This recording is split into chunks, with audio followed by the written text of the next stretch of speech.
Nancy Daubenberger. I'm the Commissioner of the Minnesota Department of Transportation and privileged to serve as the Chair of the EQB. And so as of July 3rd, we have some new board member announcements. So we have one reappointed board member and two new board members. We're glad to have our Vice Chair, Nick Martin, reappointed as public member for Congressional District 4. And yeah, he's also our Vice Chair, so really appreciate that he's willing to stay on. And we have Ed Williams as our new public member for Congressional District 7. And our other new board member is Angie Smith for Congressional District 5. Ed is with us today online. Yep. All right. And Angie was not able to join yet. But with that, welcome, Ed, and welcome back, Nick. And go to the executive director, the roll call for the group. All right, thank you, Chair. Well, yeah, roll call here. I know we may have some folks stepping in at 2 o'clock, so we'll see who is here at the moment. Commissioner Arnold. I think we're expecting her in about 10 minutes. Board Member Bakken. Present. Board Member Bauer-Kemper is, I believe, teaching at Tribal State Relations Training today. Got Priscilla from EQB's there too, so hopefully they're learning lots of things. Board Member Brands. Say hello. Hi. Excellent, we're glad to have you. Commissioner Cunningham. I believe will be joining us at 2 o'clock, and we have Myra Kunis from MTH. Okay. Chair Daubenberger here. Don't believe we're expecting Commissioner Gronfeld. I'm just checking. Board Member Hintz. Here. Board Member Katzenberger. Here, and I'm going to be off camera for just a bit while I get my computer set up, but I am here. Great. Commissioner Kessler. I believe she will also be joining us at 2. Board Member Martin. Yes, here. Okay. I don't think we're expecting Commissioner Verilek, but let me just checking. Or do we have Deputy Commissioner McKinnon? Board Member Nelson. Present. Commissioner Peterson. Present, but I'll be leaving about halfway through, and then Commissioner Chesed is going to sit in for me. Great. Board Member Smith was not able to join us. Commissioner Stroman here. Chair Holman is, I believe, not with us. Just checking. And Chair Zelli or Sue Vento, I don't think we have anyone from Met Council.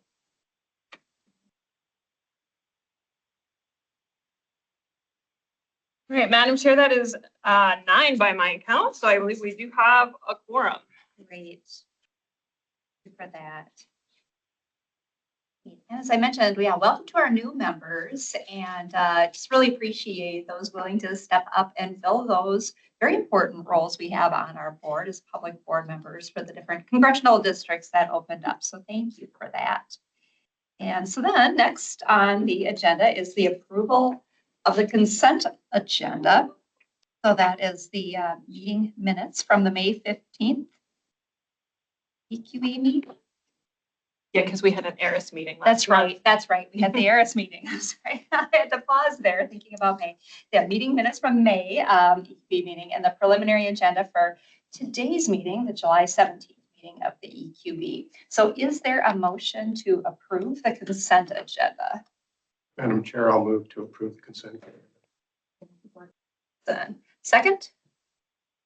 Member Katzenberger will second.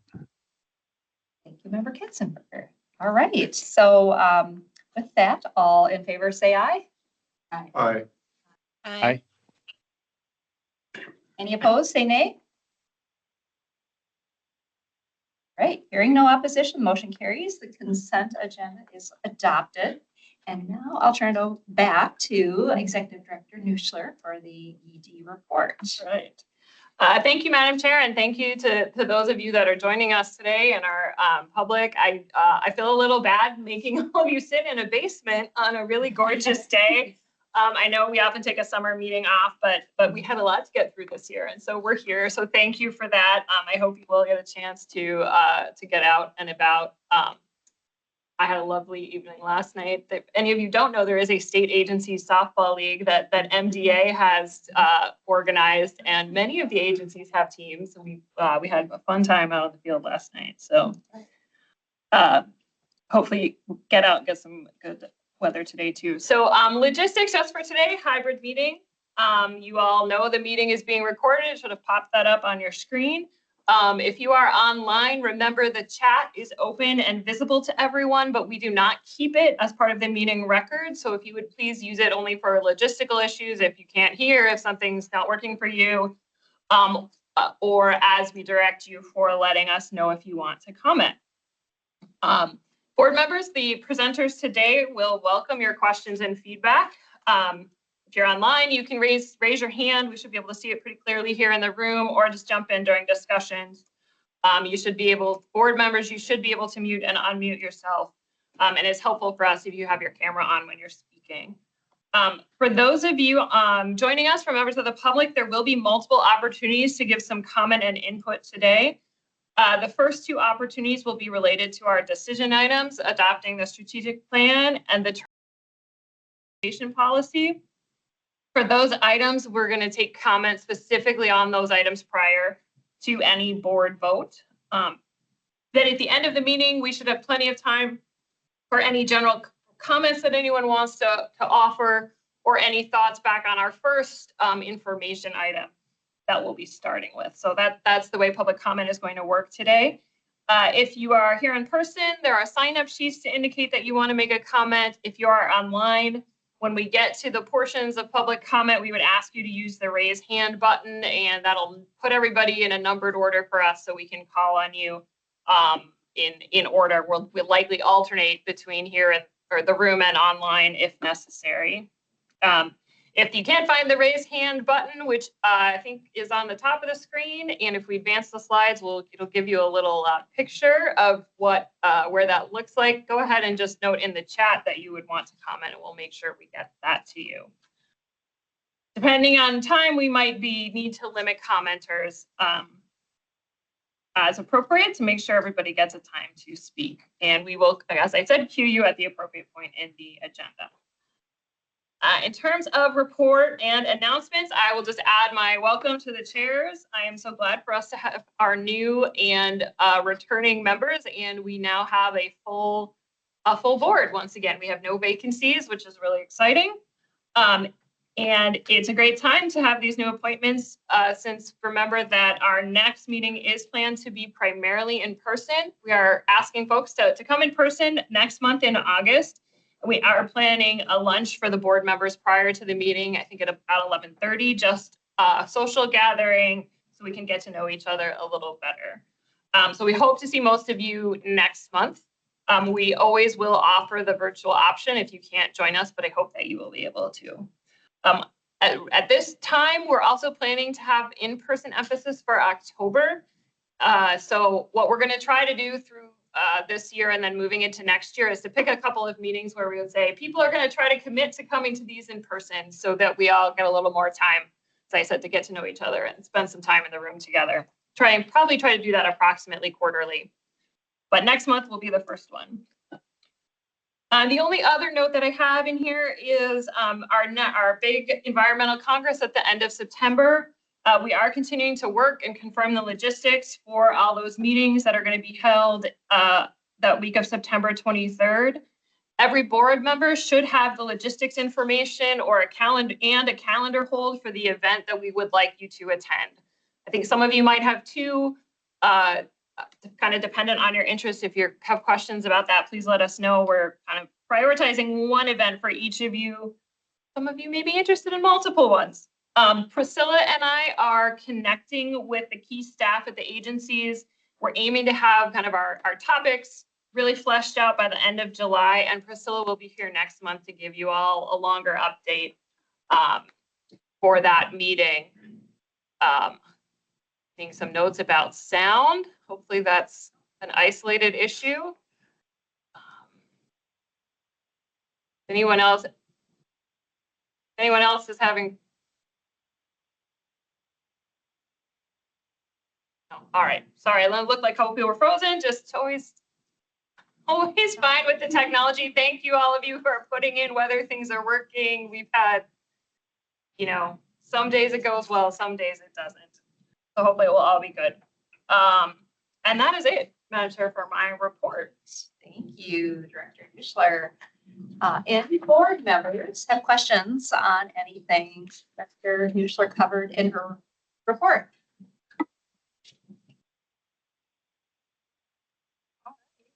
Seeing anything online either. Great. So then next on the agenda, we have Steph Aho, who's the greenhouse gas analysis topic. She's with the EQB, and she's going to present the calculator update for us. Thank you, Steph, for being here and your work on this. So welcome. Thank you, Chair. Hi, everyone. My name is Steph Aho. I'm the greenhouse gas data analyst here on the EQB staff.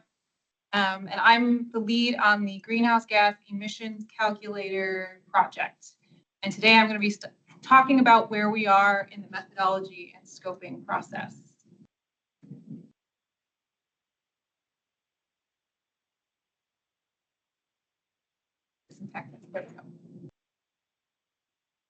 So today I'm going to start out by just making sure we're oriented to the team and the timeline for the calculator.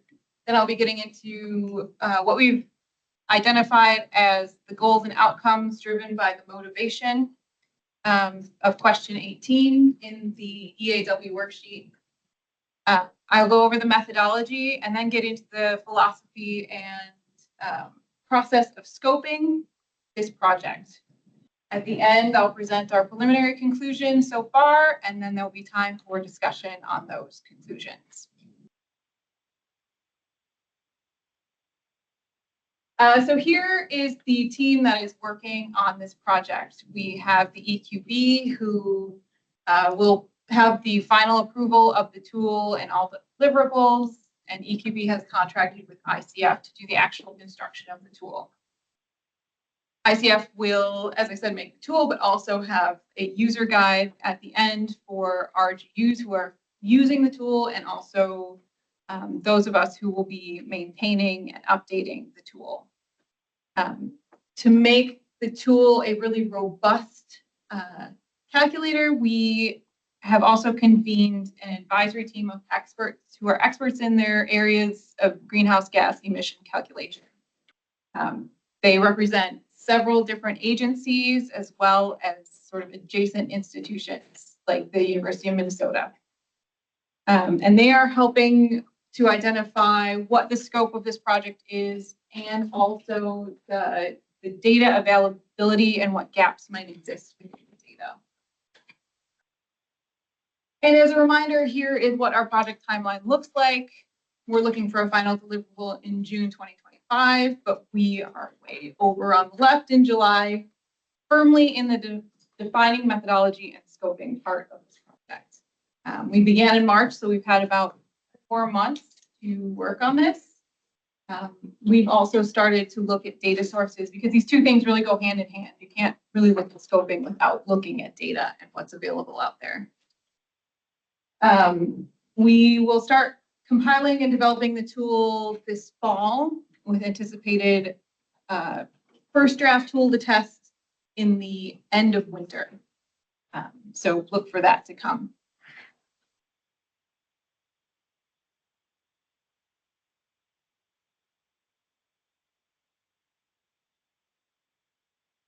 Good stuff. I'll go there. Thank you. So to start the methodology and scoping process, we really need to understand what our motivation is.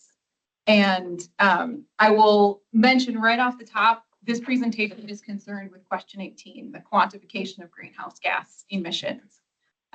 Question 7 was also added at the same time as question 18, but is not the focus of this presentation. The EQB staff is exploring ways.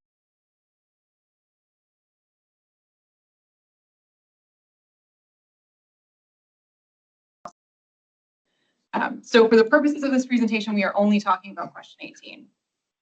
And as you can see there in the teal is question 18. And if you're looking at that and thinking that's a heck of a lot of text, you're not alone.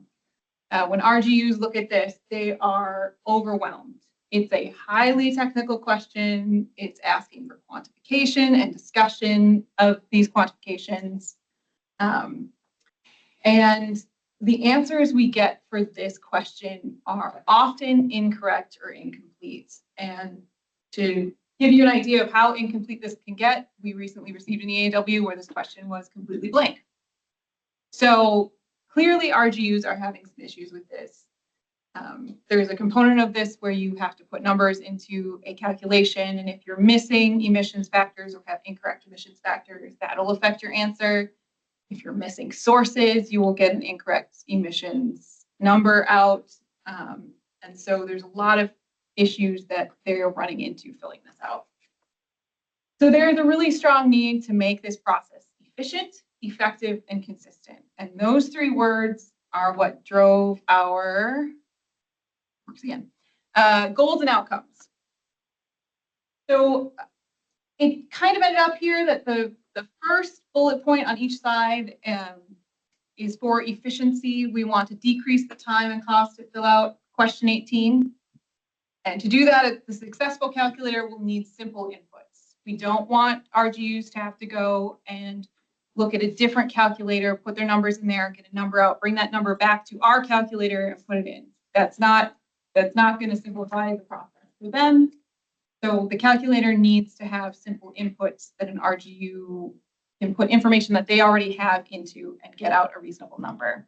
The second bullet points on each side here really speak to the effective idea. We want to make the quantification that they are doing more complete and defensible. If they are just putting in the easiest factors and emission sources to do and leaving out other ones, you're not going to get a very defensible number out for your greenhouse gas emissions. And so the calculator will have to be sufficiently accurate to get those numbers out that are going to be useful. And then finally, we need to be consistent. Final bullet points on each side. We need to reduce the overall quantity of incorrect and incomplete answers across a wide array of project types. This needs to be a useful tool for many different RGUs in many different mandatory categories. And so the calculator will have to have a sufficient breadth of scope for wide calculator adoption. It's not going to do us much good if only one subset of the mandatory categories can use this calculator and the rest are left to fend for themselves. We're hoping that this can be a great tool for everyone to use. And so with these things in mind, we started looking at the methodology. And the question we're really trying to answer here is how will we construct the calculator in the most complete and reasonable way? And to do this, we have chosen to take a life cycle approach to greenhouse gas emissions. That means the emission calculation will include construction, operation, and decommissioning phases. It will include both direct and indirect emissions, so emissions that occur on site, as well as those that occur upstream and downstream. And with that methodology,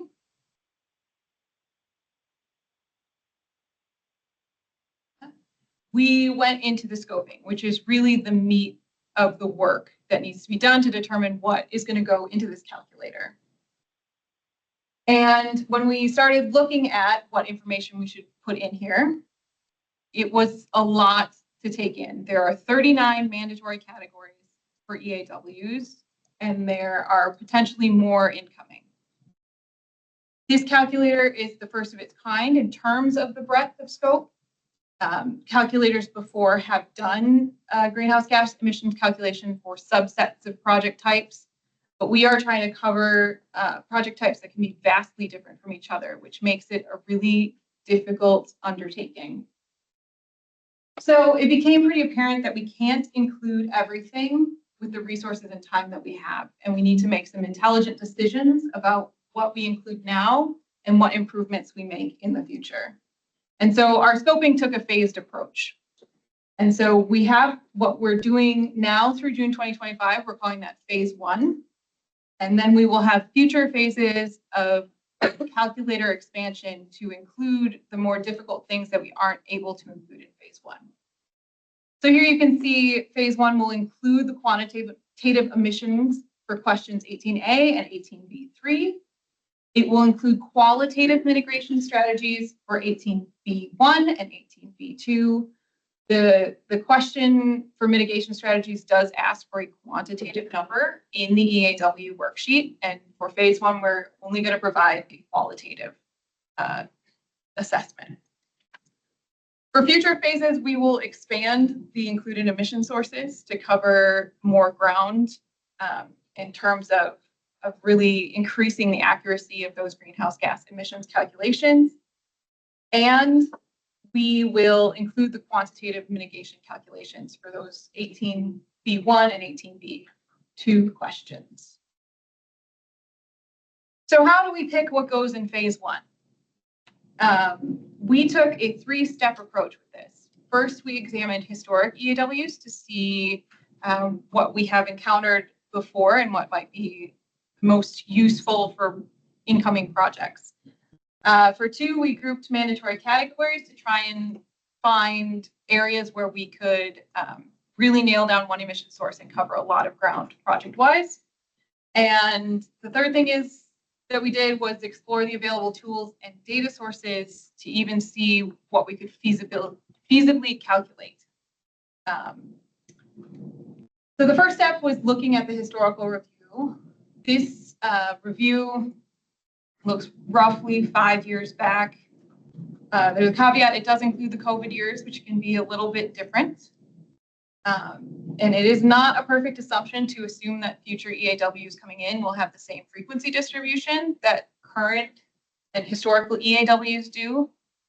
And I did want to note here that PUC has their own process for energy projects. So energy projects are not included in this list, but we are aware of them and they are being considered for the scoping process. They are just not in this top 10 list here. So as you can see from the list, there's some unsurprising things here. Residential development is a big one. Industrial, commercial, institutional facilities is a big one. Animal feedlots, of course. So nothing too surprising came out of this. So we moved on to the next step, which was taking those 39 mandatory categories and grouping them to see where we could find commonalities and get more bang for our buck. Emission sources that cover a variety of projects are more economical to include, and they can simplify the calculator's construction. If every project had the same emission sources, this would be a very simple calculator to make. So the more that we can find those commonalities, the more we can simplify sort of the technical aspects of the construction. And sort of unsurprisingly, residential and commercial came out on top. It is interesting to note, and here energy industries are back in here. It is interesting to note, if you'd only taken this approach to see what should be in scoping, animal feedlots is by itself, where if you go back and look at the historical, it was in one of the top 10. So you have to take these different approaches to really assess the full scope of what you should put in your tool. The last thing we did was the data exploration. And what we're really looking for here is data that covers at least 2 of these 3 areas. We want data to be relatively new. We want it to be readily available, and we want it to be applicable to Minnesota and the specific projects that we have here. So far we've looked at 38 data sources. That is not a comprehensive search. We are still looking and getting new sources suggested to us by the advisory team that we are looking at. So I just sort of marked here where we consider usable data. It's okay, again, for it not to cover all 3 areas, but two is sufficient as long as we are upfront about the limitations of the data that we are using. And the useful data sources that we have identified here, there's 11 of them. MICE is MnDOT's emissions tool. Cal-EEMod is a great emissions calculator that we are hoping to take some data from, but it is California based. So again, we're having to assess that applicability section to see, how much of California can we translate into Minnesota to use that. The rest of them are all greenhouse gas emissions calculators for the most part. WARM is EPA's model. And so there's a lot of good stuff here. There's more still out there to be looked at. So as I showed in the timeline, this is a process that is ongoing and will continue after the data and scoping. Or sorry, the methodology and scoping phase. Okay, so now we've looked at this problem 3 ways, and it's time to start evaluating emission sources. So given our findings, we developed these 5 criteria for determining what was important to include in phase 1 and what could potentially be pushed to future phases or might not even be included at all if it's too difficult to achieve. So that first one, ability to clearly define. It's for a given emission, are we clearly able to understand what activities cause that emission, those emissions? Feasibility to accurately quantify goes right back to the data availability.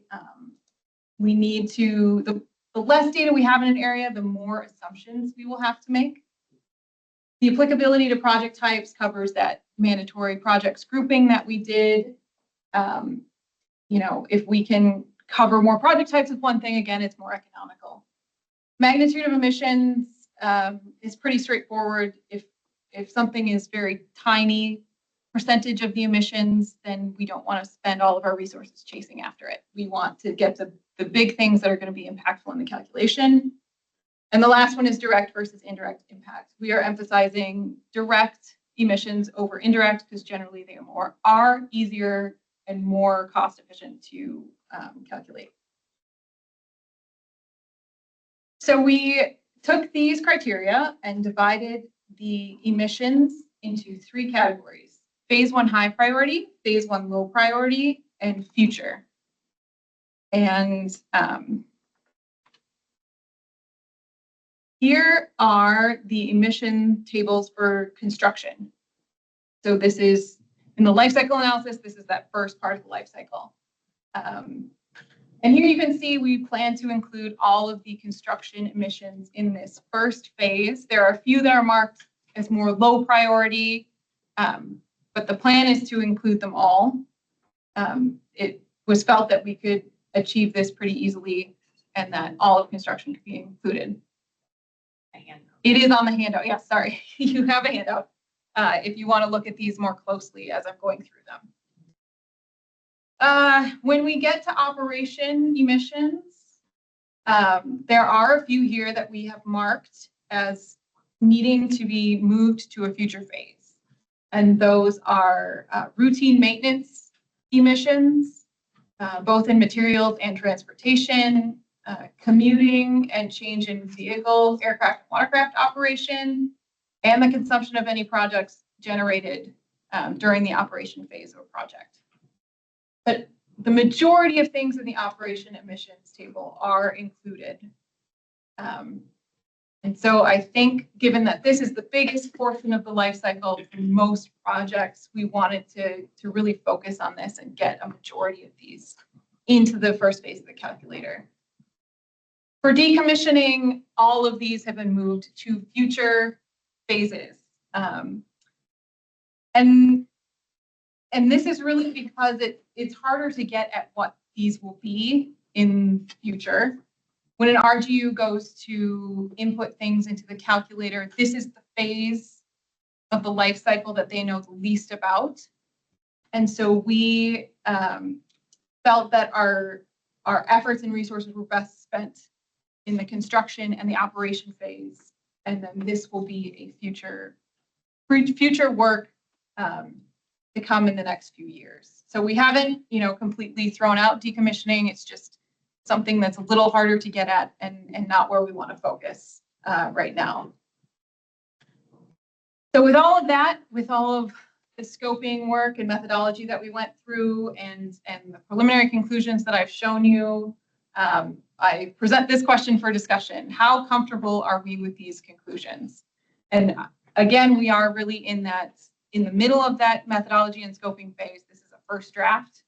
And so comments and thoughts received here will be fed back into the project, and there's plenty of time to make adjustments here. So I welcome any and all comments at this point.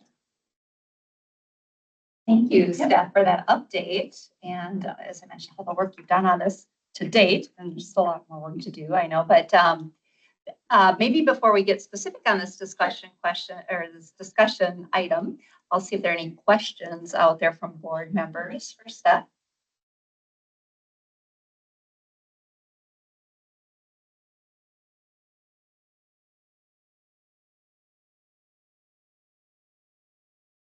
Chair, Yes, go ahead. I'm not sure that this is a question for Stephanie or for the executive director.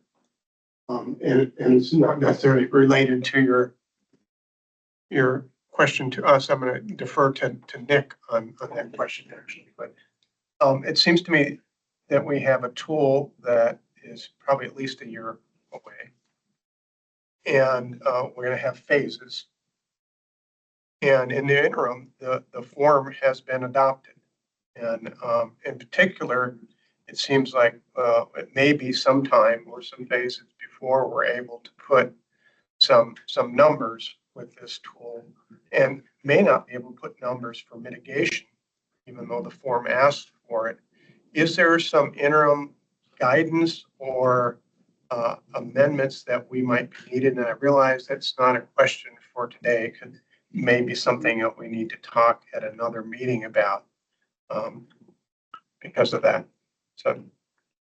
Yeah, I can take a little bit of that one anyway, Board Member Nelson. We do have the guidance document that is out there that has a lot of sort of pointers to different things, different places. And I would say it's like a mixed bag of what we get back. So I think like the one or what the RGUs choose to do. I mean, it is up to them, right? Their discretion of what they need to do and what they need to fill out. I think the one that we recently saw that was blank was a bit of a surprise. I think folks have been making some good faith efforts to put things in there, and we're looking at that. But yeah, no, I think you're right. It's continuing to be going to continue to be something we need to look at. I mean, this should be done by the end of June 2025, and then I think we're scoping out like what kind of training and tools are we going to need to give folks so that they understand how to use it.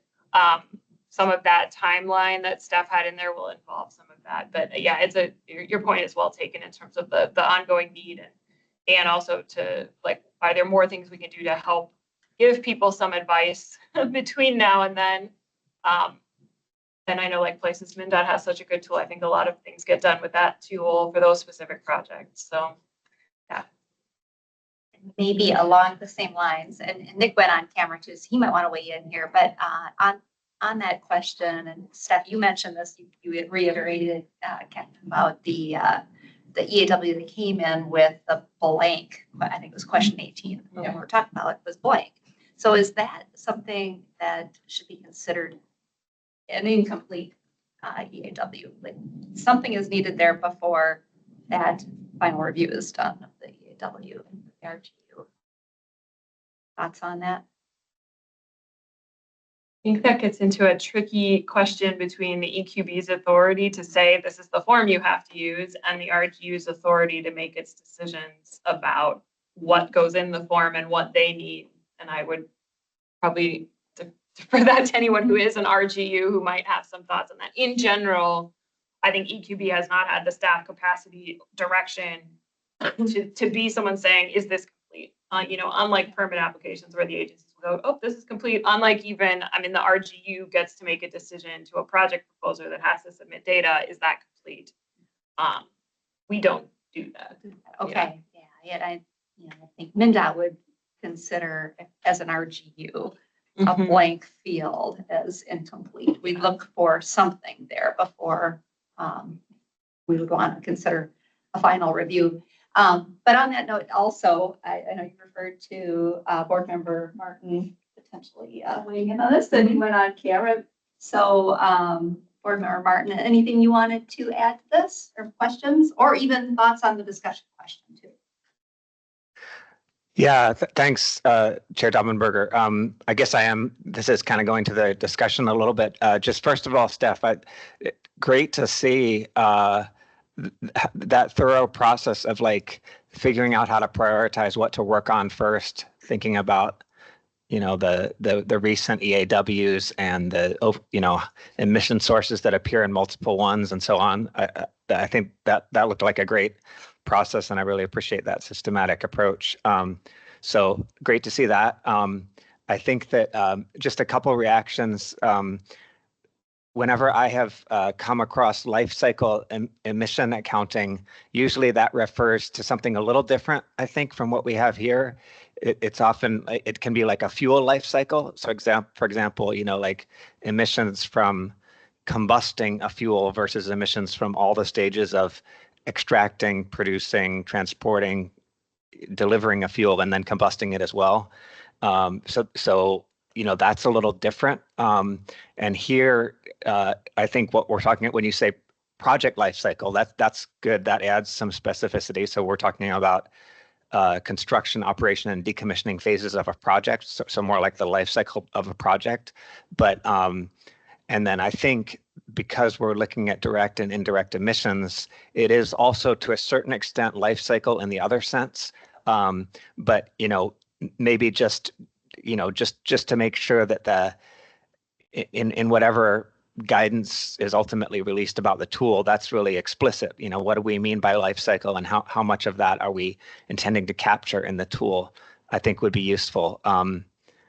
The somewhat related to that is, you didn't use scope 1, 2, and 3, and often those are used to sort of categorize emissions, with scope 1 being like direct emissions on site, scope 2 indirect, and often that includes emissions from like production of purchased electricity, which here is called like on-site electricity, but it's not really on-site. It's actually electricity, that might be used by a project. So I think that maybe could use a little clarification just in terms of the terminology. I mean, I know you're covering what needs to be covered. I think it's just how the terminology is conveyed. And then I feel like I had one more point. I guess and I've already made this point to you, but just to make it again on the record, I think for electricity and potentially also for natural gas use, those can be a really significant part of the total emissions from the operational stage of a project, whatever the project is. Like you're building a hotel or something, obviously that could be significant. And I think that it's really important that the tool provide both the option of utility-specific emission factors for electricity, because some utilities have a significantly lower or higher emission factor than others, or than the MISO system, MISO area. So I think it'll be useful if the tool, again, I'm just repeating what you've already heard, if the tool includes, the option to go, if where your project is located, the utility has utility-specific emission factors, you can use those, but it should also have the option of defaults, based on eGrid or something, if the utility doesn't, because you might have projects in areas, served by a co-op or something that doesn't have, as much data available. So those are just some initial thoughts, but overall, it seems like things are really on a great track, and it's great to see this update. Yeah, thank you for those comments. And I agree, the language here gets a little bit tricky. When you're talking about scoping, to then talk about scope 1, 2, and 3 in a different manner and be using scope with two definitions, I tried hard not to use really confusing terminology here. But yes, looking at those scope 1, 2, 3 emissions and using that language will be important in the memo that gets put out by ICF that's due at the end of September. And then I agree about your emission factor comments. And that's really going to be, those sorts of comments and thoughts are going to be really the focus of what comes in the next couple months, where we look more at how the tool will be constructed. And that I am going to be presenting again in September to the ARIS subcommittee. And in that presentation, we're going to be talking a lot more technically about those types of subjects. So I imagine that ICF will be working really hard through August. They plan to meet with subsets of the technical advisory team to really get at some of those more specific, really technical ideas that we need to nail down before the tool construction starts in late fall. So thank you again. Thanks. Sure. I just want to point out, I've seen a couple of comments flash up on the screen from the public, and just so that those folks know when they are commenting, we actually can't see those in the format if we are not logged in individually, and I think there's a different format for comment. So I just want to make sure we're addressing that, because I don't want people to think we are all reading their comments and that they are being noted and recorded, because they are not. Yeah, this public comment period be at the end of the meeting, right? That's the plan, Madam Yeah, Chair. yes. I can see the comments pop up, but can't read them. So I just want folks to know that that is the case.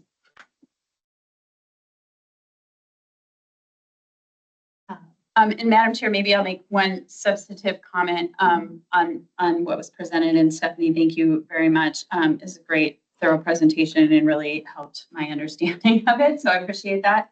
I really do endorse the concept of prioritization and the idea of facing this rather than trying to take on all of it in one piece. I think that makes a ton of sense. I will also say that just like trying to digest all of the specific priorities in this short amount of time is a little bit difficult. And so I know this is not a decision item today, and I just, would like an opportunity to confer with our staff. Absolutely. Who work on these issues too before, and we may have additional feedback, we may not, so. Yeah, like I said, the memo isn't due, it's over 2 months, end of September. So there's plenty of time for that. And by all means, gather, really thoughtful comments and bring them to us, because this is the sort of stuff we want to hear. Yeah, perfect. We have smarter people on this than I am at BNR, so I'd like to make sure I consult.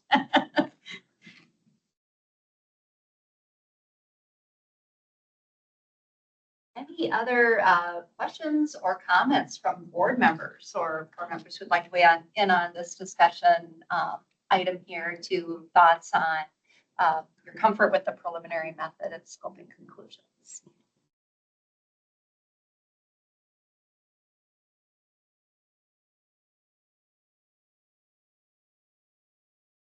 As a reminder to the members of the public, as we were just saying, those who are putting comments in the chat, there's a public comment period at the end of the meeting. And Jesse, thank you for putting that into the chat to make sure we're covered here. So you can hang on until the end of the meeting for the official public comment period. That would be great.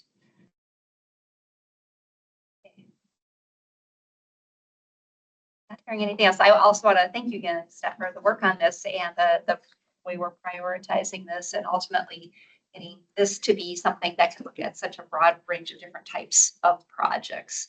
And I think this will be a really good thing. So thank you for that. All right. So then I think that brings us to. We are running a little early, but we Early. were planning to do a 5-minute break after this presentation. So if you would like to go ahead and do that. Speak in time. Come back at 1:55. Yeah, let's do that. Take a break, come back at 1:55 for the rest of the agenda. Thanks.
Steve. I will unmute.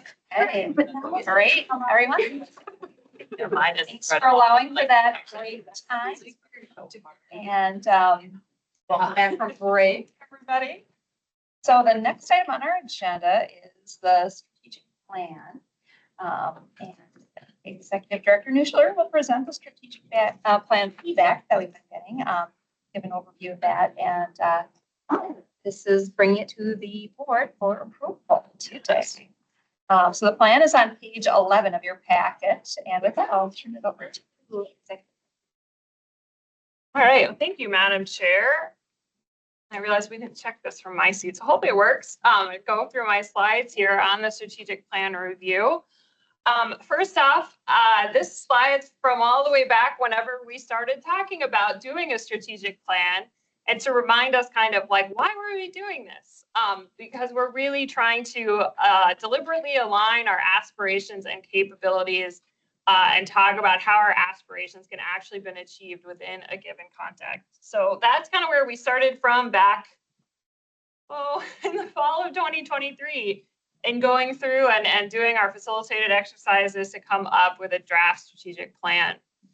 So we've went through all of this, our mission, vision, and values. The mission to describe how our efforts come together to make an impact. And to make sure that everyone understands our efforts and what we're trying to accomplish and they're motivated to support that. Our vision of what we want to see in the world and the values that really are meant to permeate all of our work and the way that we do our work. So these have not changed since the last time you saw them. The mission being to support informed decision-making that protects and enhances Minnesota's environmental quality. And we did then do a lot of talking about what our outcomes and strategies could be. I realize this is not super legible on the slide, but Priscilla made such nice graphics. I wanted you to see them, how they look with our 4 outcomes around fostering meaningful conversations, supporting state policy and program development, maintaining and improving environmental review, and working towards achieving environmental quality without disproportionate impacts. And this is also in the packet. You have a printed version that's a little easier to read. So the last time we talked about this, we went through those versions and we said, okay, we can release this for some public engagement and see what folks who are interested in our work think about it. So we did do a relatively short period of time. We posted the plan on our Engagement HQ interactive website and gave folks kind of some context. So we want to be sure the plan has clearly defined components, the mission, vision, values, outcomes, and strategies that are aligned and are in the right level across the board, that we're trying to express the EQB's specific role and authorities within Minnesota's environmental governance, that we're clearly identifying outcomes or long-term goals to be achieved, and that we're trying to set forth a reasonable number of strategies that will move us towards accomplishing the identified outcomes. You know, as we just talked about with our last item, there's probably way many more things that we would like to do than we have the capacity to do. And so what's that reasonable number of things we can take on that helps move the needle forward towards where we want to be? And then we asked some specific questions for the public engagement. We said, are these outcomes things that EQB can make meaningful progress towards? Have we made the connection between our outcomes and our values clear? Then based on our specific role, authorities, and capacities, do these seem to be the right outcomes that we should take on? Are they things that are important to be addressed? And then do the strategies fit? Are they things that help us achieve the outcomes? And if not, what other strategies should we consider? So we did get about 400 visitors to review the materials. So it looked like folks did take a look in the way that we pushed out the information. People were able to see the draft, take a look, but we only got about 7 comments. They were really emphasizing the need to protect the public, to make decisions on behalf of the public. There were some comments that we really haven't had meaningful impacts in the past. And then there were some comments that were on specific project types. From going through those comments, there were not any recommended changes to the draft version that we looked at, because again, they were sort of big picture and not specific to the strategies or the outcomes that we had put forward. So next steps today, we have put this forward for review, discussion, and hopefully approval if everyone is feeling good about the draft. And then implementation. So the strategies will be used to guide EQB work planning moving forward. You will see more of that next month, but I know as folks have looked at this, there's been some questions. So I'll show you a little snippet from the environmental review work plan, which Eris did see, that when you see the whole work plan, each major project on our work plan will have an outcome and a strategy attached to it. And then I'll also show you a version that sort of sorts all the projects so they line up underneath the outcome and the strategy that they are designed to support. So hopefully you'll really be able to see like what's the specific work for the year that we're planning to take on that's going to support each of these outcomes and strategies. So that's how it's going to line up that when you see it next month. So that's really it. After that, strategies to guide work planning, I am planning to work on indicators and metrics that will track whether we're implementing our strategies and achieving results, and to plan some regular reporting back to you all. I suspect likely in conjunction with work planning in the year. I'm still thinking about that, and I think many of you know it's hard to you want to. It's easy to count things, but counting things isn't always feel like a very good way of telling you whether you're doing things well. So thinking about how do we not just measure how much, but also how well, and different levels of metrics for our strategies and our outcomes will come next. If you all find this to be a good strategic plan that we should take on and move forward. So that's all I have on this topic. Great. Well, with that, thank you, Executive Director Nuschler, for giving us this overview. I'm glad we're at this point, and Go back to that. Becca, can you back up a couple of slides to the strategies and outcomes? It's not working for me. We'll put them up there in case folks can read it. There, thank you. yeah, Look at thank it. you. Yeah, so this is summary we have in these 4 different areas. So with that, board members, do you have any questions or comments this time on the strategic plan?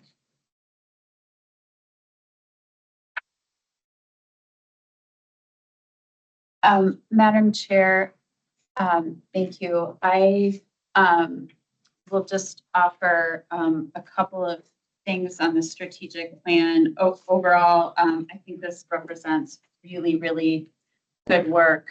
And I'm really excited to see the connection between the strategies and the outcomes and the work planning. I did, and I talked with Executive Director Nuschler, just a couple of suggestions that I would offer for some wording updates that I think would make a couple of the strategies more parallel with a strategy level as opposed to an action level item. And the first is under, in that first column on the left, foster meaningful conversations around environmental issues. Strategy 2, which says regularly convene events such as the Environmental Congress.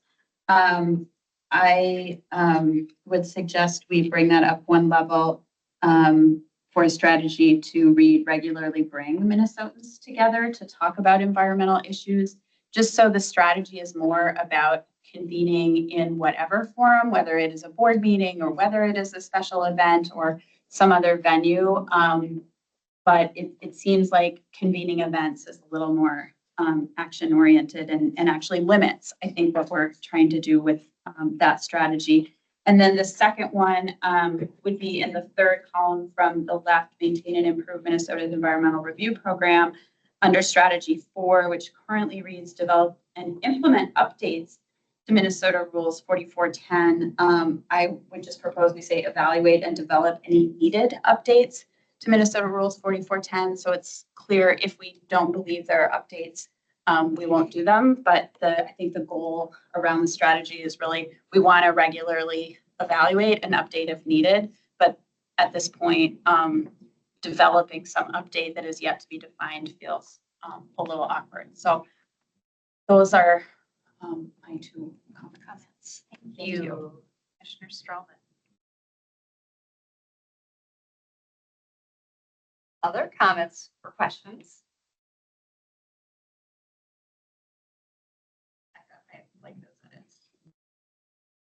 Thank you, Commissioner Arnold, echoing the sentiment. These two edits.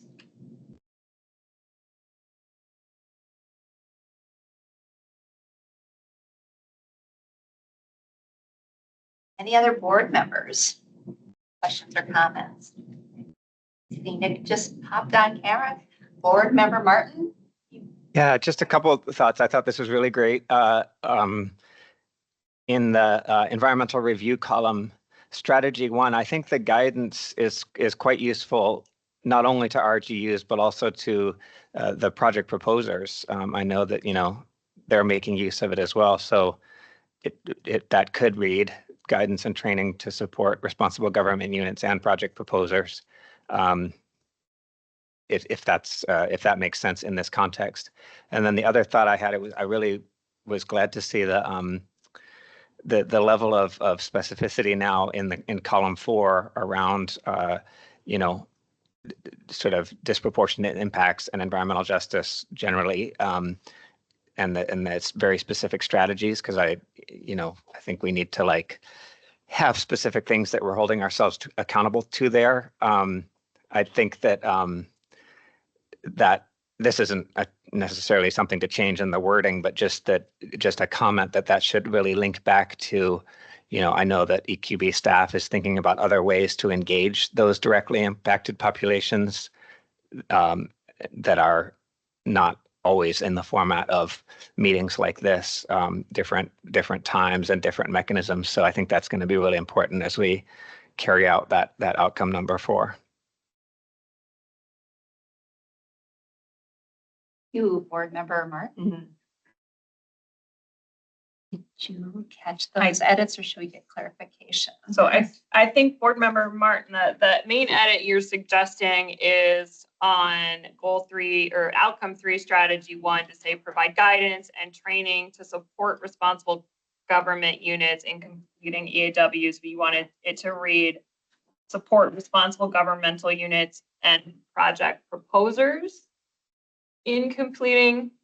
That was my suggestion. And Okay. even if the trainings are mainly for RGUs, I think the published guidance is actually useful to project proposers as well. So I think it could fit there.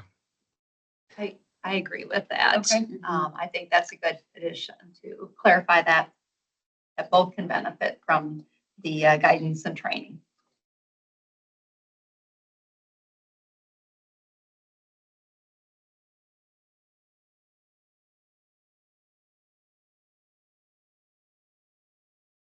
Welcome, Commissioner Cunningham. We are on the strategic plan. And we are just taking questions or comments from board members at this time. So I will do a last call on questions or comments from board members.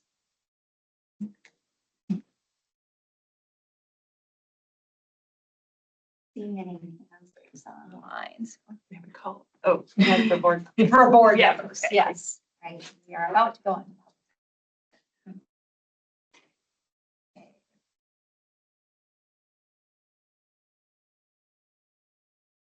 All right, well, with that, if there are no more board member comments or questions, we will offer the opportunity to the public to make any comments on the strategic plan before we further consider it. So we will go to the sign-up sheet first. Do we have any, who's commenting in person today? I believe we had anybody sign up that was interested in commenting at this At time. this time for this Um, topic. Yeah, and I'm sorry, I should clarify. This is just a public comment period for the strategic plan topic. And currently there is nobody virtually with their hand raised. All right. All right, yeah, if you are online, please use the raise hand function if you'd like to comment, and Jesse will call on you and you'll be able to comment and unmute yourself at that time in order to do so. Reminder, we like to keep comments to just 2 minutes, and so we will let you know if you've gotten to that point. But not seeing any kind of, oh, there is one. We've got a public commenter. Madam Chair, we have Amelia Voss, who is, their hand raised, and they should be unmuted now. All right, you should be unmuted now, Amelia. You can go ahead. Hi, can you hear me okay? We can. Great. I just wanted to thank the EQB and the staff for all the hard work that they've done on putting together the strategic plan. I think it's really impressive. And I just wanted to offer one thought. I'm looking under number 2 and the strategies to implement number 2, which is about the EQB supporting innovative state policy and program development on priority and emerging environmental issues. And under strategy 3, it talks about what the EQB can do with regard to climate. And just one thought I have is that it strikes me that the EQB would also be a great facilitator in having discussions around not just how are we doing on the climate action framework, but how are we also doing on the next generation Climate Act greenhouse gas reduction goals. And I think that's really maybe wordsmithing or a language tweak, but I think having a specific tie to that legislation might be useful. And that's all I have. Thank you very much. Amelia.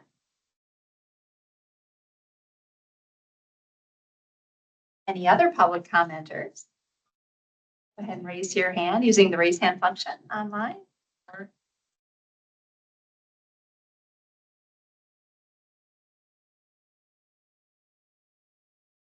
not seeing any? Okay. Well, thank you for those the comments from board members and from the public. We'll close the public comment period.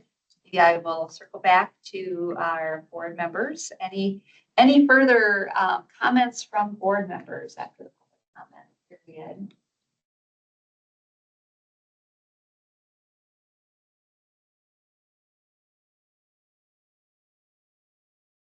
A lot of work. Great. Yes, thank you.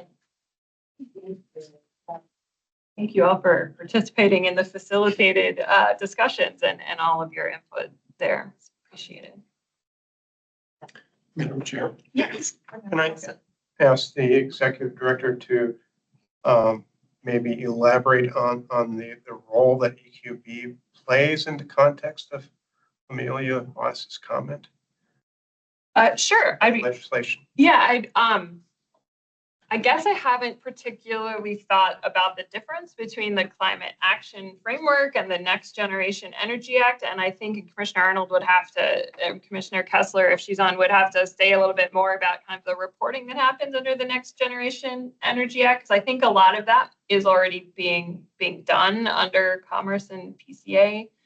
So, but what the discussions that we've been having, and this is sort of a, I'd say it's a goal that's in development, is the how can EQB be a space to put together information like we do in the Energy and Environment Report to say, here's how we're doing on our overall climate action framework. And so one of the things that I plan to be doing is to work with the climate subcabinet to figure out how that might work. There's some talk about how reporting might be integrated into revisions to the climate action framework. But I guess it's always sort of the, where can we be, I guess, additive and useful and not duplicative? And I don't have enough of an understanding right now of how reporting gets done on the Next Generation Energy Act to ask that. It looks like Commissioner Stroman. Madam Chair, well, I might just make a suggestion that this might be another place where if we brought the strategy up a little bit. And so if it read support information sharing and reporting on implementation progress around Minnesota's climate goals and actions, then I think it would encompass those two things as well as whatever else might, come along. And it just makes it a little bit more broad. And then we don't need to enumerate every act, every framework, every plan. But the point is EQB has a role in reporting on our progress on climate mitigation. Yeah, I just asked because I didn't know where it fit, given that, we have a set budget and certain things that we are mandated by legislature to report on, and whether other agencies are already filling this role without having a larger discussion of adding something at this time. Thank you. And I agree with Commissioner's suggestion. Like the. Yeah. Score that suggestion. Okay, thank you, Ed. Commissioner Arnold. Thank you, Madam Chair. I would also support the modification. I think that makes sense. And just so there are reporting that PCA and Commerce do under the Next Generation Energy Act. The PCA, I don't think Commissioner Kessler is on, or she is working on the climate pollution reduction CPRG grants, which is a massive project, part of which is developing the climate sort of turning the framework that we have into a plan. And that process includes an amount of reporting and measurement that is in part a requirement of EPA during that process, and is in part something that we want to own as part of the broader process of tracking goals. And they're trying to think through exactly what means what requirement and how to do it. But the goal is to have like measurement where we need it, and then the appropriate group doing that. And then, but I would say that there are a lot of different strains to that broader statement, and some of them are still being worked through. So I think that we'll continue to have that conversation. I think making the revision that Commissioner Stroman suggested brings it up a level, and then like clearly places EQB as supportive of all of those various kinds of activities. Commissioner Arnold. Yeah, and I also support bringing that up into the strategy too, and appreciate the public comment about making sure EQB has that tie and the awareness and discussions around those initiatives and state laws. So, but keeping it broad then helps us to not have to make sure we're encompassing everything and writing in this document. Oh, Commissioner Kessler, go ahead. Yeah, sorry, I'm in the car coming back from Leech Lake and I had to pull over to figure out how to raise my hand.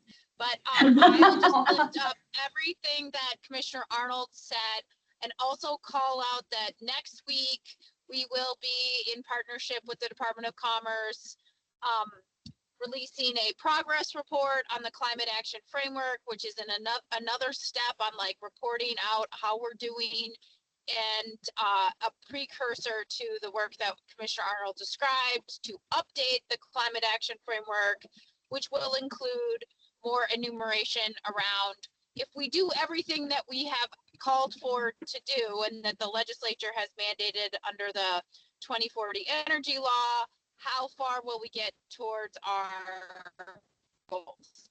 So we would be happy to have updates to the EQB on the climate action framework progress and the launch of the 2.0 of that plan in the future, if that would be of interest to people. Thank you, Commissioner Kessler. Yes, I think that would be an interesting topic to have. So thank you for offering that. And any other board members with any further comments on this before we go to a resolution?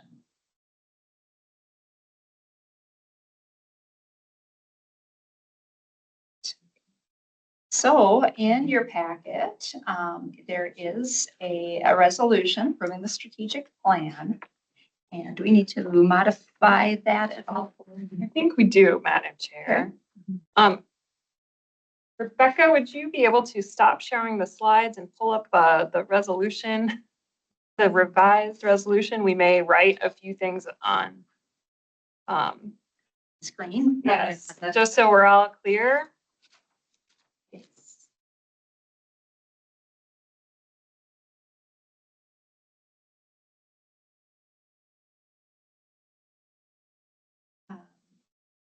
EQB strategic plan, this packet, page 10.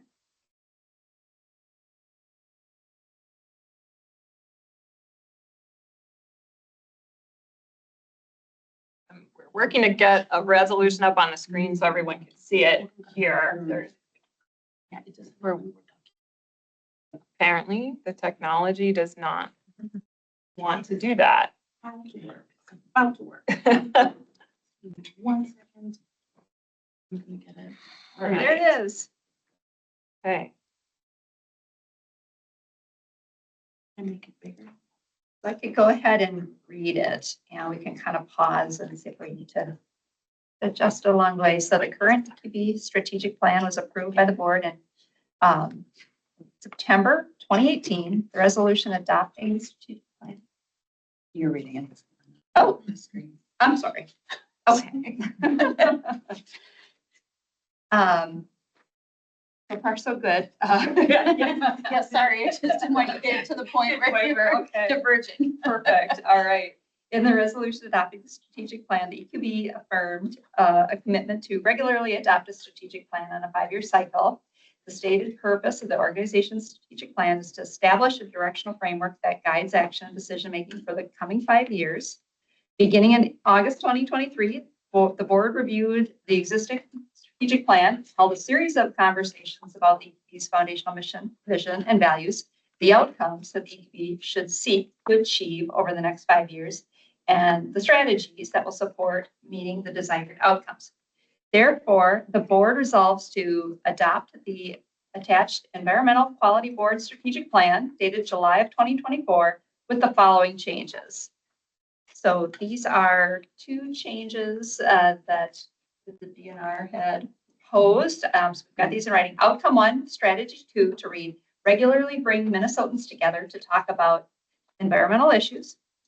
And outcome 3, strategy 4 to read, evaluate and develop any needed updates to Minnesota R 4410 to support program effectiveness and clarity in implementation. So I think we'll pause there and see, we should add 2 more bullets. And one would be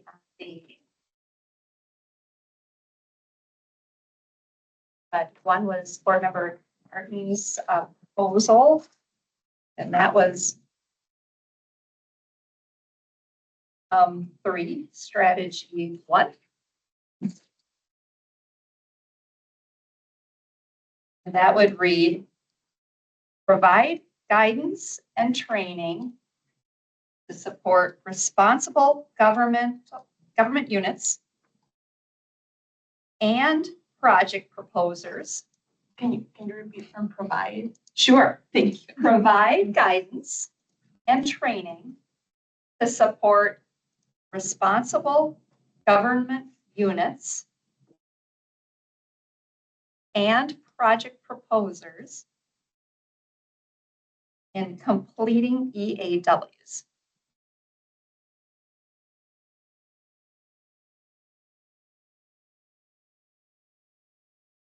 Got it, yep. And then there is one more bullet that was raised here at the end, and that one was, I didn't write it down. Would you like me to read it? Yes, Madam Chair? yes, Okay. thank you. I believe what you all suggested was outcome 2, strategy 3 should read, collaborate with the climate change subcabinet to support information sharing and reporting on implementation progress around Minnesota's climate goals and actions.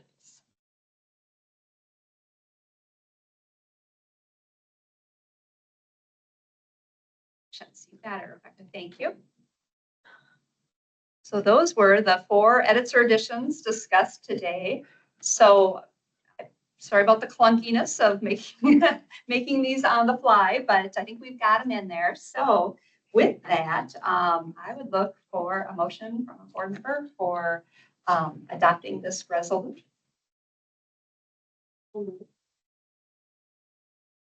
Member Commissioner. Katzenberger, so moved. Thank you. Second by member Katzenberger. Great. So, all board members, in favor? Oh, Oh, roll that's right, call. roll call, I'm sorry. Okay. Commissioner Arnold, Aye. Board Member Bakken. No, he was gonna be in it. Board Member Bauer Kemper is not with us. Board Member Brands, Aye. Board Member Cunningham, Commissioner Cunningham, thank you. Chair Dobbenberger, Aye. Commissioner Gronval, Aye. Board Member Hintz,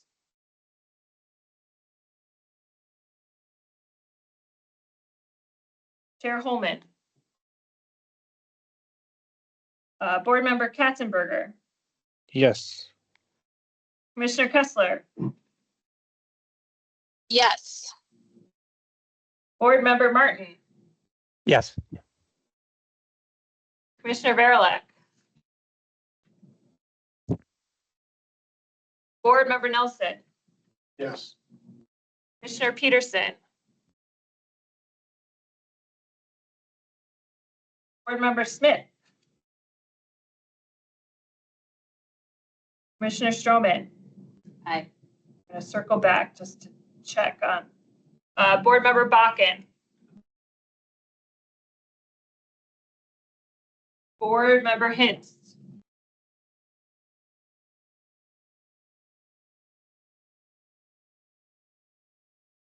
Checking on people that were here before and make sure I haven't missed them. Commissioner Peterson.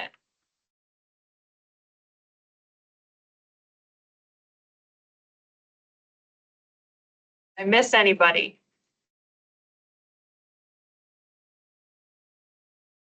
Have 10 ayes and 7 non-present.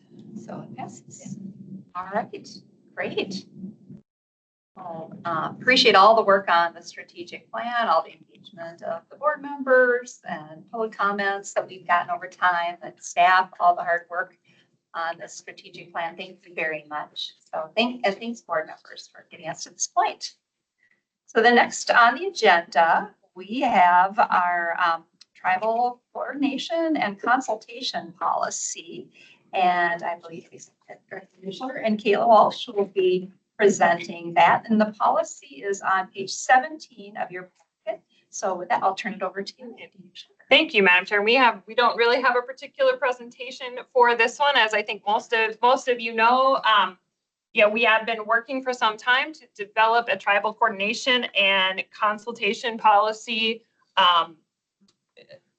to basically to lay out our commitment to work with Minnesota's tribes in a good way and engage in consultation and communication to work with them to support their tribal sovereignty. So we discussed this item, I believe, in April, and the board saw the draft at that point, and there was a request that we take and discuss the proposed policy at the MIAC Executive Committee meeting.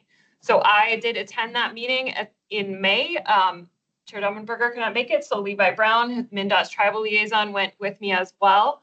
And we kind of just gave an overview to MIAC and shared the policy.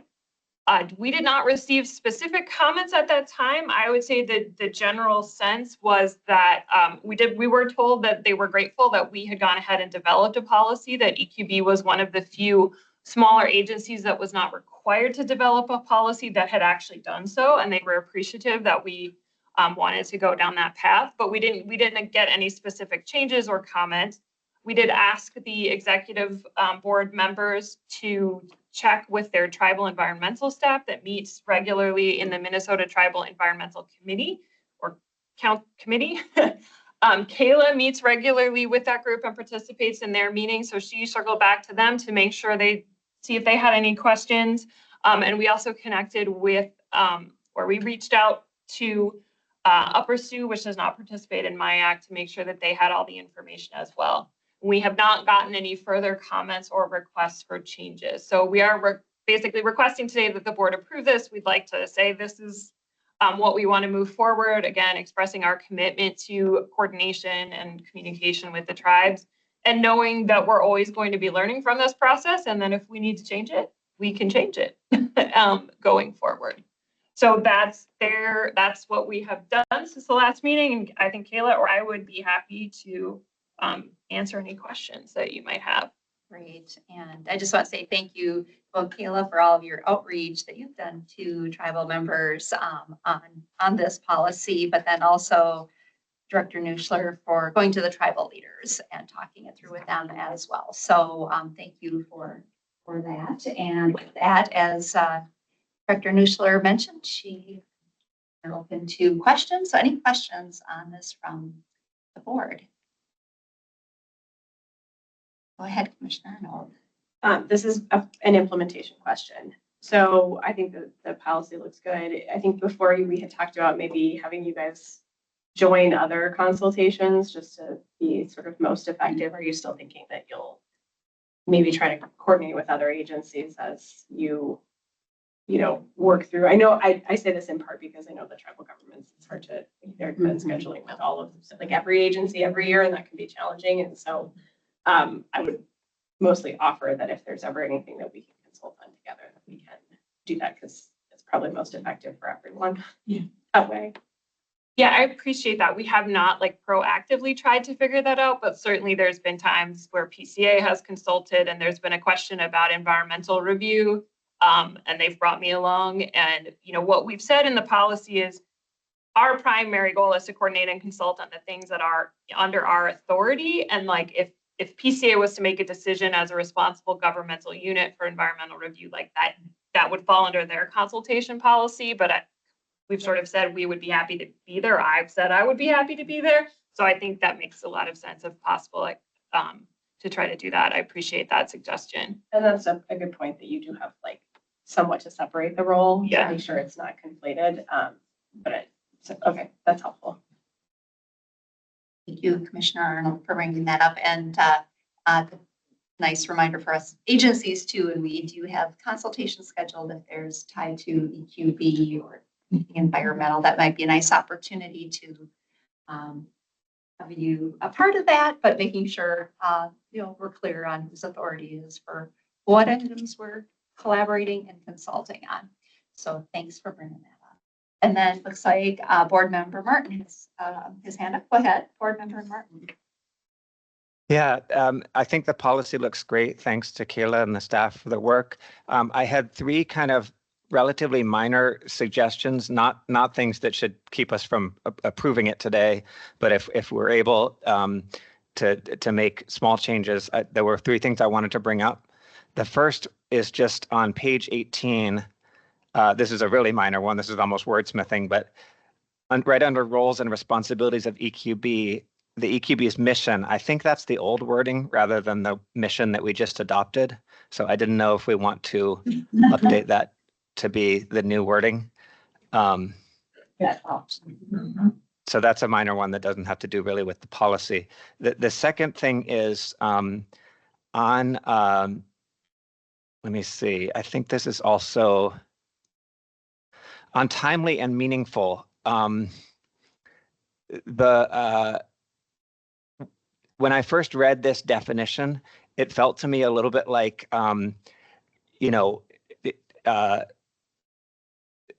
that tribes were going to be asked to accommodate EQB's decision-making process, as opposed to, something that's timely for both EQB and the tribes. And I think there's wording on the next page that makes clear, that EQB does intend to, modify our decision-making or our schedule as needed. For example, if a tribe wants to provide input but can't do so, we would maybe, hold an issue for a subsequent meeting or something like that. So I think that wording is on the next page, but it might be useful to have that right in the definition of timely and meaningful, if that makes sense to you. And I thought one way to do that would be just to say something like, where necessary to accommodate tribal decision-making, EQB will adjust its timelines to allow timely and meaningful consideration of tribal concerns, potentially adding that to the definition. And then the last item that I was thinking about was on page 20, page 20 is, sorry, I just want to find exactly where this was. There's a place, communicating decisions. Under communicating decisions, on page 20, it says that, that's really where the document talks about bringing concerns that tribes have to the full board, and which is public, of course. And it might be that tribes have a concern, but want to keep certain things about their concern confidential, like if cultural resources are involved, or things that they want considered but they don't want made fully public. I know that can come up, and so if others agree, I thought we might add wording there to that communicating decisions part, just like a clause that says something like, where necessary, omitting from public materials and discussions information that tribal leadership or staff have identified as confidential. And I'm thinking that those are all not substantive changes that would require us to like delay approving it, but maybe could be made like we did the tweaks to the last resolution, if that's the case. So. Thank you, Board Member Martin. Should we have him maybe repeat those last two? Yeah, so Board Member Martin, I think, can we repeat back to you what we heard and see if we Sure, got yeah. it? Okay. So you suggested that under the definition of timely and meaningful, we should bring in some of the language. So that's on packet page 18. That we should bring in some language about us being open to adjusting deadlines to have timely and meaningful coordination. That was part one. And part two was that was the first one on page 20, where we talked about EQB will provide documentation of the coordination and communicate out informed decision making, and then EQB staff will make information available to the full board when the board is responsible.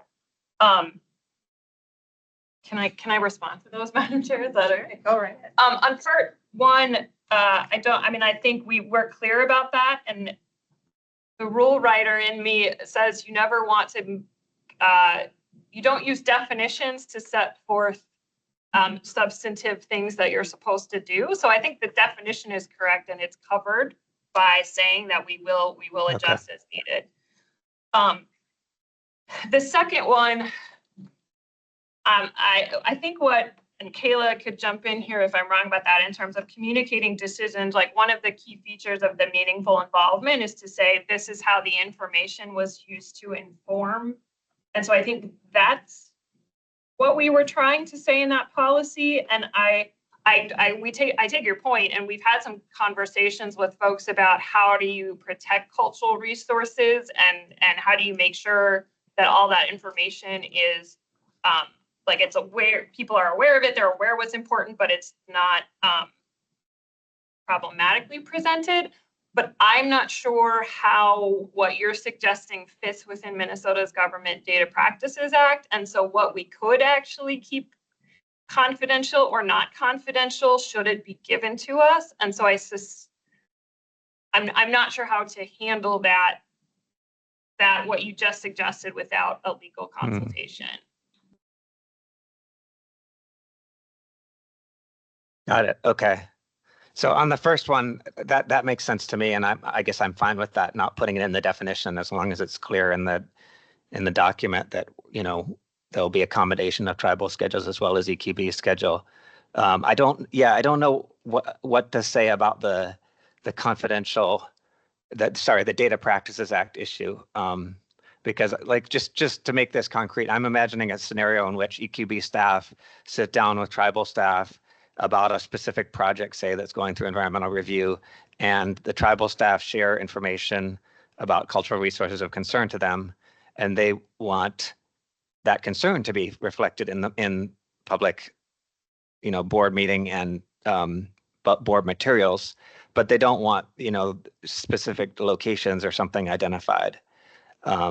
Maybe they will know not to share those locations in the first place, so they wouldn't become subject to Data Practices Act. But I just feel like there should be some allowance for the tribe's desire to have some specifics kept confidential, but the issues still reflected publicly. So if that's not something we can do because of Data Practices Act, I'll let it go. But that's what I was thinking of. Thank you, Board Member Martin and Board Member Stroman. Do you have? Madam Chair, I think Board Member Martin, we are covered here. What this says is it says EQB staff will make information available to the full board. It doesn't say the scope of that information or the level of detail of that information. And so I think, in terms of what was made available to the board, that can be, your concern can be addressed. I will say I agree with Executive Director Nuschler. This tribal consultation policy cannot override Minnesota Government Data Practices Act. So whatever the EQB staff receives that is public data and can be requested, but it doesn't mean it has to be communicated in that way in the board. So I think we're covered here, but to provide any more specificity, I think could create, to Director Nuschler's point, a conflict between this consultation policy and the Minnesota Data Practices Act. This policy cannot override that, no matter what we say. Got it. Okay.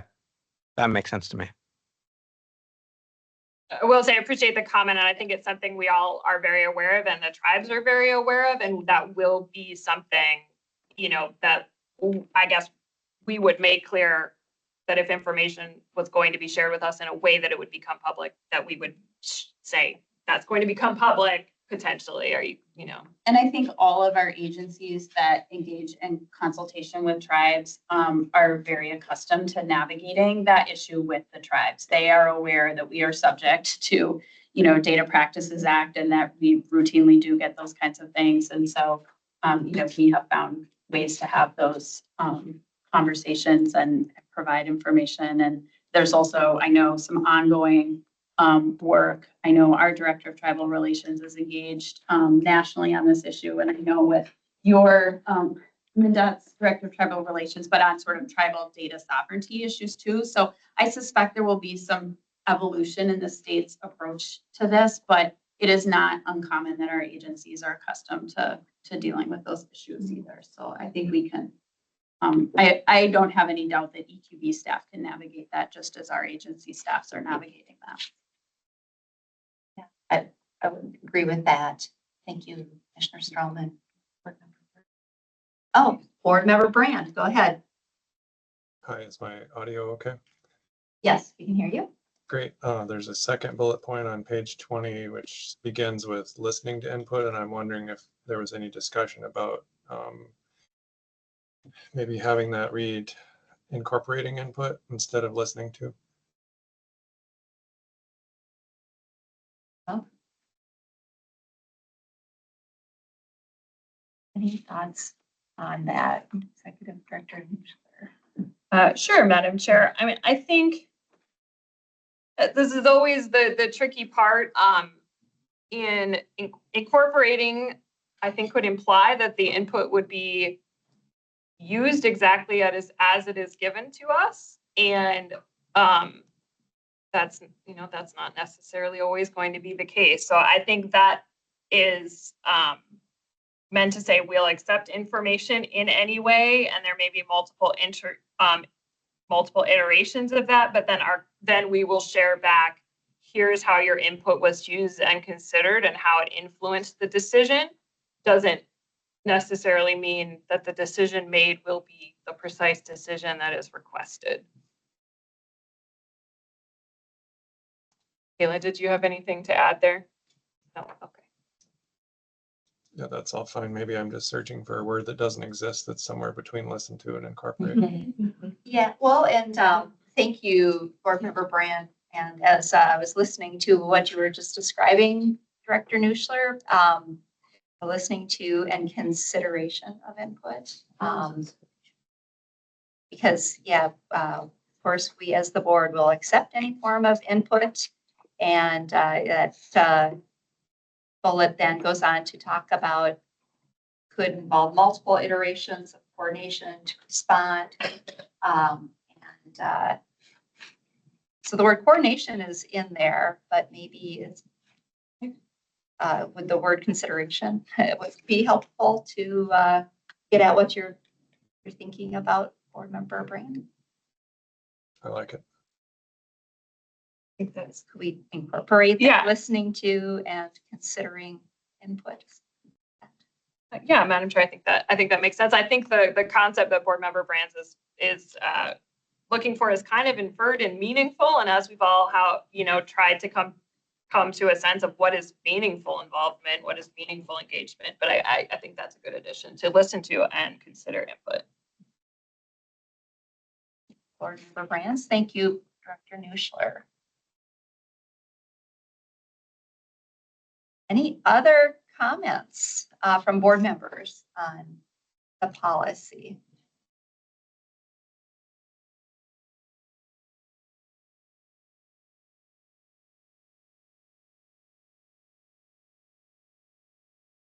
Maybe I should summarize some of the changes, or do you think we're at a point where we could consider we're going to go to public comment first. I think I have. Okay, why don't we go to public comment first on this policy, and then we'll circle back with these edits. So that brings us to the public comment period on the tribal coordination and consultation policy. So we are offering the opportunity for public to make comments on this. And with that, again, thank you for bringing back this slide on how to raise your hand in teams. So first of all, do we have any public commenters who signed up to provide comment here in person today? Madam Chair, there are no commenters for this policy or agenda item. Okay, thank you. And so we will go online to see if there are any public, members of the public who would like to comment on the policy online. Use the raise hand function if you'd like to do so.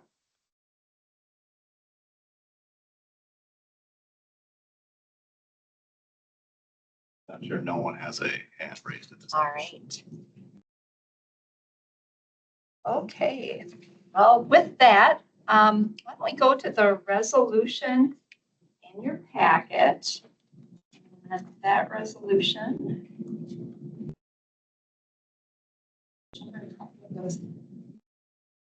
Should be a page in packet. I believe that is on packet page 16. 16, thank you. Packet is the resolution for the, so with that, we'll go to the resolution, but why don't we go ahead and summarize the changes we just did before, bring it back on the screen. Yeah, Madam Chair, I think it might take a minute for us to find it, but I believe we could pull up the resolution at this point. We might,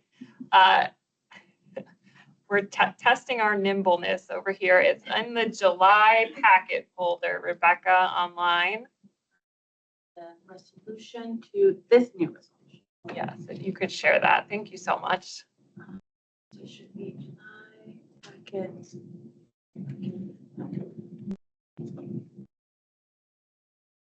I think I could articulate it, but I'm guessing it might be helpful to everybody if you can see it on the screen. Yeah, why don't we take that? Okay. You're okay with that? Yes.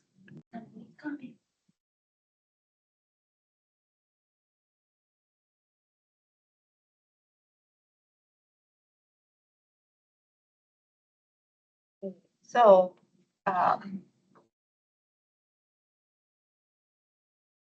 so Rebecca, are you in control of this document? Perfect. Okay. The board resolves to adopt the attached 2024 EQB coordination and consultation policy.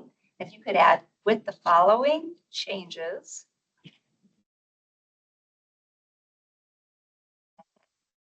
Nuschler, you are ready to summarize this as you heard him? Yes, Madam Chair. So the first change would be with the newly adopted mission statement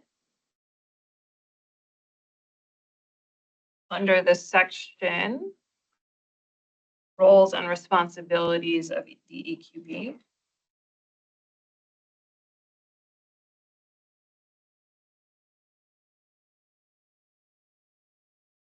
And then the second bullet here would be with the, I'm trying to think how I want to say this, with the addition of the words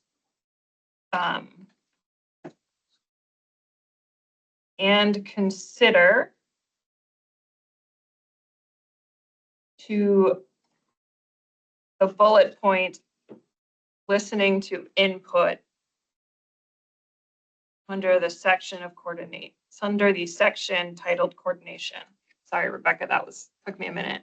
Okay, so it would be, and consider the bullet point. And consider to the bullet point, listen to input.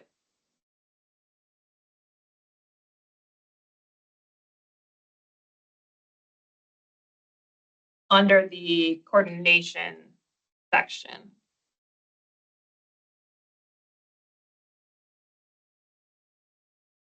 And Rebecca, in that, yeah, perfect. You got it, the quotes. That's bubble quotes. I'm trying to figure out how to make it. So the end quote after the word consider. Perfect.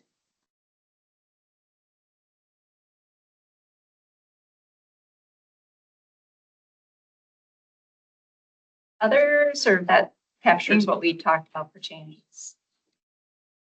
That is what I wrote down. Let me just do a quick fact check with board members. Does this capture what we discussed for changes in the policy before we adopt this resolution?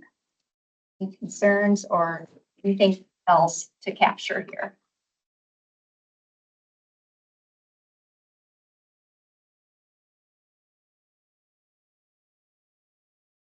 Bring anything?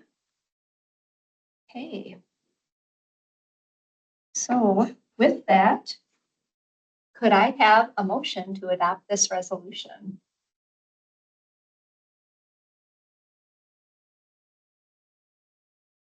Thank you, Commissioner Arnold. Motion to adopt.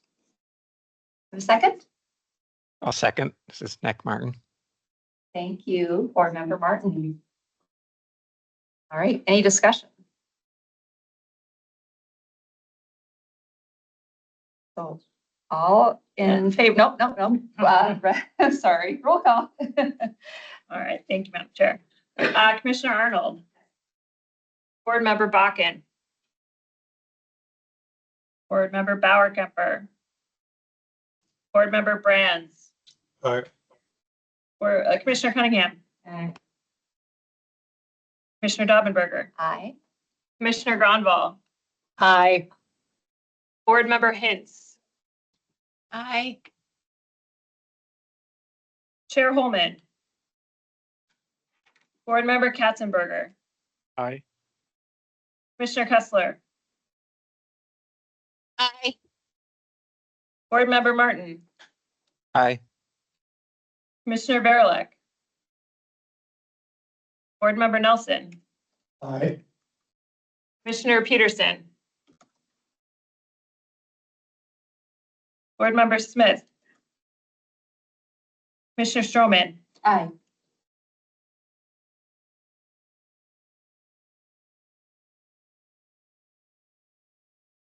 Did I miss anybody?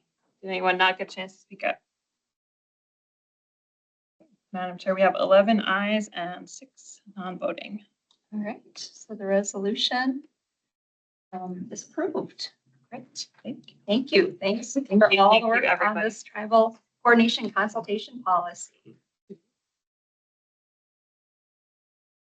These staff and board members, that's what I meant to say. All right, well, why don't we go on to the next and last item on the agenda, which is the public comment period. So this is the public comment period for those items for which we didn't already have its own specific public comment period. So again, public comment period is such where if you've signed up in person, please let us know. But otherwise, we can have those online. Raise their hand in Teams, and we will call on you for your public comment. And once again, here is the slide that shows how to raise your hand in Teams.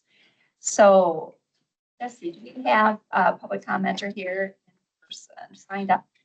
Madam Chair, we do not have anybody that wish to comment in person, I believe. We do have one online, Amelia Voss. Why don't we go ahead and go to Amelia Voss? Go ahead, Amelia. Hi, everyone. Thanks again for letting me speak. This is Amelia Voss, Climate Director for Minnesota Center for Environmental Advocacy. And I just had 2 brief thoughts on the greenhouse gas calculator. But before that, just wanted to say thank you so much to the EQB staff for the work on this. I think this is really it's going to be an incredible tool, and I think it's demonstrating real leadership on behalf of the state of Minnesota, and I think it's really outstanding work. So thank you for doing it. And 2 thoughts. First, I just wanted to echo Board Member Martin's thinking that I think it would really help the public if the memorandum explains specifically what you mean by life cycle emissions. And I think the public generally will hear that term and think that aligns with what the Environmental Protection Agency calls life cycle emissions. And so if this calculator is contemplating something less than that or modified from that, I think it would be really important to spell that out. Otherwise, I could envision some members of the public feeling a little bit like, you know, they could say it's a bait and switch. You're using the term life cycle, but you're not actually doing that. So I think being really specific about what you mean when you use that term and what's included will really help the public feel confident that they understand what we're talking about. And then my second comment is in thinking about the calculator and how the calculator is going to function, I would just encourage thinking really critically about the question of biomass. That has come up quite a bit in a few different contexts in Minnesota recently. And I think there in the past has been a tendency to think of that particular issue as just part of the carbon cycle and carbon neutral, but there's quite a body of research that reflects that that isn't actually carbon neutral. And so I would encourage just some critical thinking about that as I'm sure some questions around that will be incorporated into the calculator. And that's all. Thank you very much. Ms. Voss. Looks like we have another hand. Madam Chair, we have Keela Sanders. Go ahead, Keela Sanders.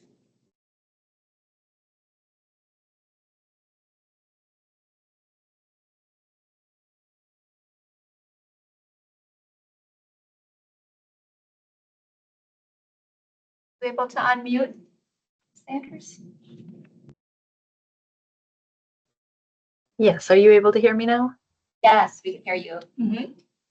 Brilliant. Thank you so much. And thank you for the wonderful presentations. Thank you as well to the tech staff who are making that possible for me to get off mute there. Also commenting on the greenhouse gas emission calculator. My name's Akila Sanders Reed. I'm also with the Minnesota Center for Environmental Advocacy, and digging into some of the comments that were brought up earlier and questions. I'm wondering if it's possible to get specific on if the tool will or will not include those scope 3 emissions for energy projects.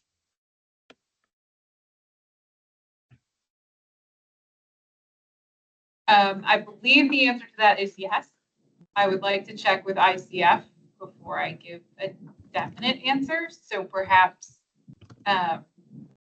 there's a way to get you my email, and then we can sort of have an exchange after I make sure that I'm giving you the correct information.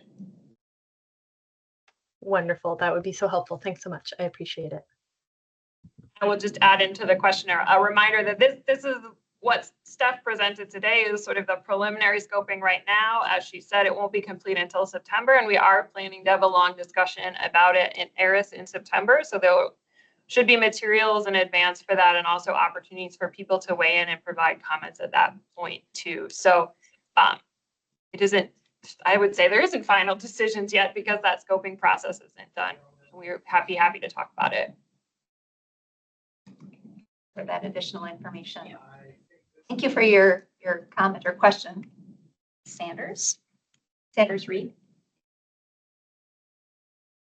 All right, anyone else who wants to provide public comment?